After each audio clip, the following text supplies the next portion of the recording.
Can you describe the steps, the work that you're talking about? Could you describe the steps that that a student would go through as they're learning core energetics? Sure.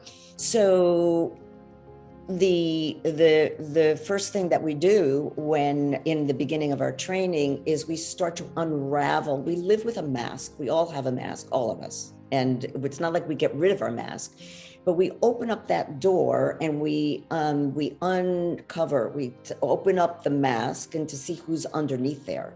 Like, who is it? Who is that person that's underneath that shell of armor?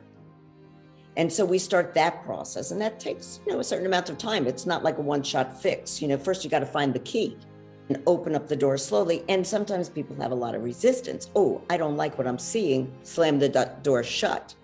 Okay, next week or next training, go back, open it up a little bit more. Maybe we could peek inside and see what's in there. Maybe step a toe in, maybe pull the toe back out. So that's a process, and that takes different amounts of time for each person. So that's the first step. Once we uncover the mask, what we find is the person's lower self. So the lower self is not easy to access, and not everybody likes their lower self. I don't love my lower self, but I definitely accessed her and discovered a lot more about myself that kind of drives the bus.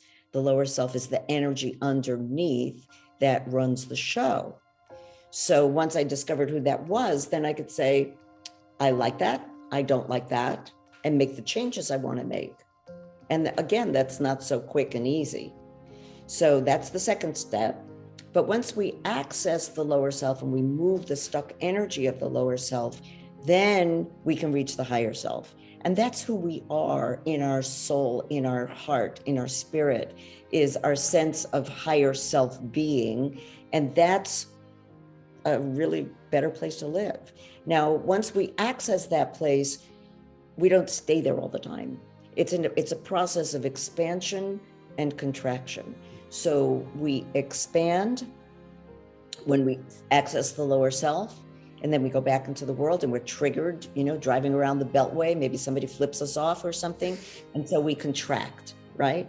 Or we have a fight with our spouse or our kids or our boss. And so we contract, and then we come back and we expand a little bit more, and maybe next time contract a little bit less, and expand a little bit more next time, and then contract a little bit less, until we get to the point where the expansion is where we live, and then the contraction only happens when we get triggered.